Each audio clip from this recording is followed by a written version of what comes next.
So I got a call this weekend from a friend who there was a fire recently in their neighborhood because a recently divorced man burned his own house down.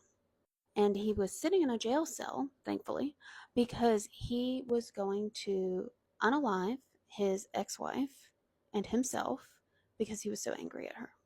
That's pretty freaking emotional.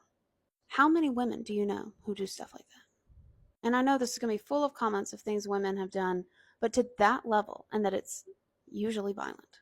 In this case, the exception is that he got caught before he harmed her, and I hope they keep him away from her and protect himself from himself. We were all taught this, that men aren't emotional, women are, in various forms. I was taught this by my own mother, who now, thank God, I am so privileged that my mom and I are able to unpack a lot of this together in our adult lives. Men are shamed for processing their emotions, so they do not emotionally develop. And not all women do too. I think I had a lot of emotional development to do as an adult, partly because I think I was raised with five boys.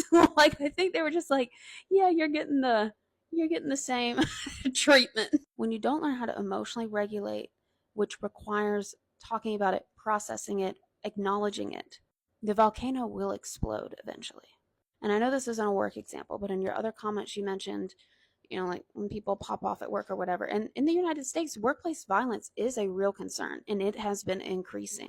Post COVID, people have more fear of being unalived at work due to incidents. And we all know our schools aren't safe either. These people pew-pewing schools are not emotionally regulated, mature people.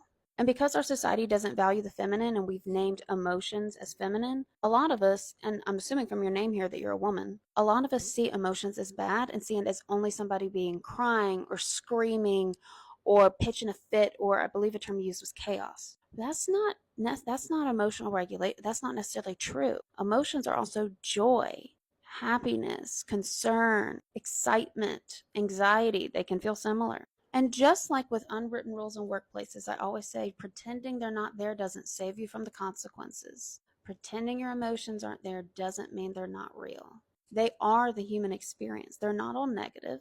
How we honor our lives is recognizing how the world feels around us at all the time.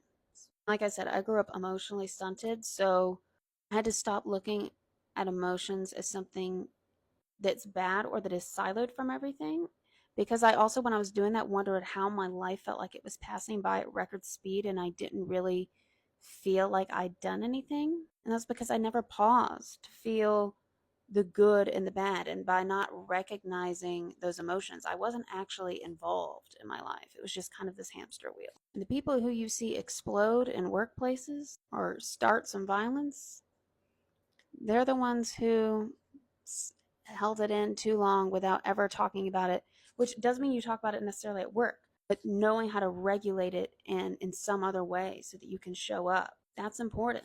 And to be a leader, you need to know what people's real experience is working for you. And there's no way to parcel emotion out of that.